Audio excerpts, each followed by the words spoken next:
I'm Laura Vitale. On this episode of Laura in the Kitchen is a very special episode. If you can't already tell anyway by just the setup, we are here in my grandmother's kitchen in Italy where pretty much everything got started for me. And today we're gonna make donuts.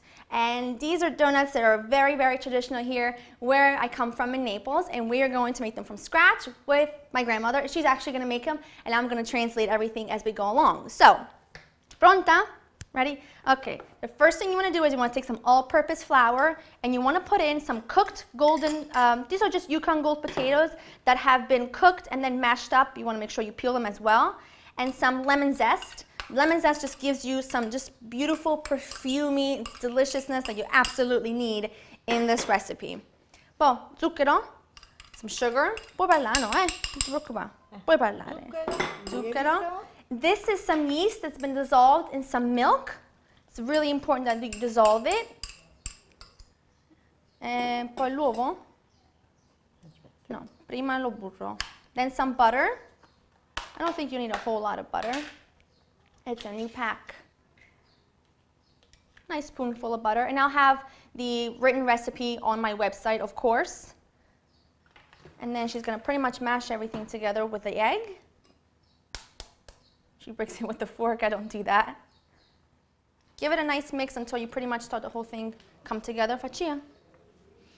And she's gonna put in a shot of limoncello or any perfumey liquor. You could also use some Grand Marnier or some triple sec, anything that's got like a real nice perfume to it and citrus. You don't wanna use like an amaretto or anything like that for this recipe.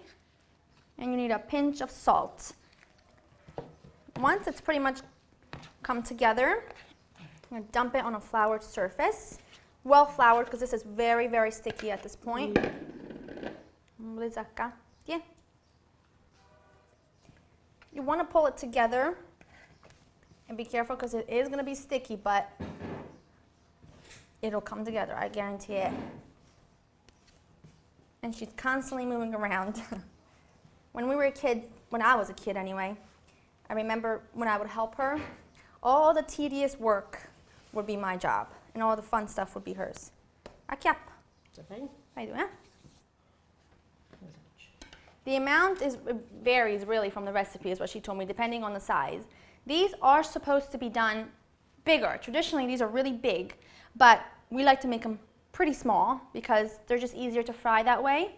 And then you want to put them on a tray, or you can even let them rise on your table. Lightly flour the table just a little tiny bit, form them, and then cover them and let them rise. But we're going to put them on the platter, we're going to cover them, and then we're going to let them rise for probably about an hour or so, or until they're pretty much doubled in volume. So, fai tu, faccio io. E tagliami i pezzettini, perché non lo so. Just the last few to go on. As you can tell, I'm making them, traditionally, they are this shape, but like this big. We make them, Tiano, lo fai questo qua? È piccolo. Traditionally, they're supposed to be bigger, but we make them tiny because my cousins come over and I would put them on a big platter, and it's just cuter, and it's just the way we've done them since I was a child. Now, last one to go on, l'ultima. Poi si coprisce. Then we're going to cover it, and we're going to let this rise. Depends, really. Like, there's no air conditioning here, so this is going to take about 45 minutes, and they'll be perfect. If it's cooler in your house, it'll take about an hour to an hour and 15 minutes. You're just looking for them to be nice and plump up, and they'll be about double the size, and then they'll be ready for deep frying. But for now, I'm gonna let them go, let them rise, and then I'll show you what they look like once we fry them up. Once your donuts, once the dough has risen, you want to fry it in some hot vegetable oil or canola oil, whatever you have. Just make sure it's colorless and make sure it's hot. And she's frying them for a couple minutes on each side, just until they're golden brown. And then you want to have a platter or a plate ready on hand with some paper towels, just something to absorb the extra oil before we dip them in the sugar. And that's only going to take a couple minutes. Non pare minuto, no, adesso fatti. Poco tempo. And then we're going to put them on here, and then I'll show you when we dip them and finish them up. While she's frying up the rest of them, I'm going to take the hot donuts, and then I'm going to dip them in sugar and put them on another paper towel lined platter. Pass them all through the sugar. But you want to do it when there's a really hot, otherwise it won't stick. And that's the key to getting sugar to stick. You could do this with confectioner sugar, but traditionally, you're supposed to do these with regular granulated sugar. And also, if you want to, you could put some vanilla in the batter, like vanilla extract or vanilla powder. But sometimes she does and sometimes she doesn't. I guess it just depends on her mood. But these are perfect without. I've already tried some. I'm actually not even going to wait until she's done the rest of them. I'm going to try one right now because we're going to get going and eating soon anyway. No, sono asciutte belle morbide. She's perfection the way she's putting them up. They're hot though.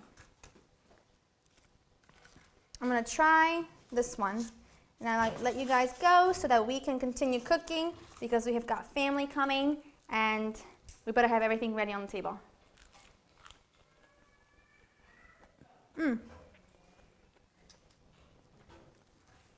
Food heaven.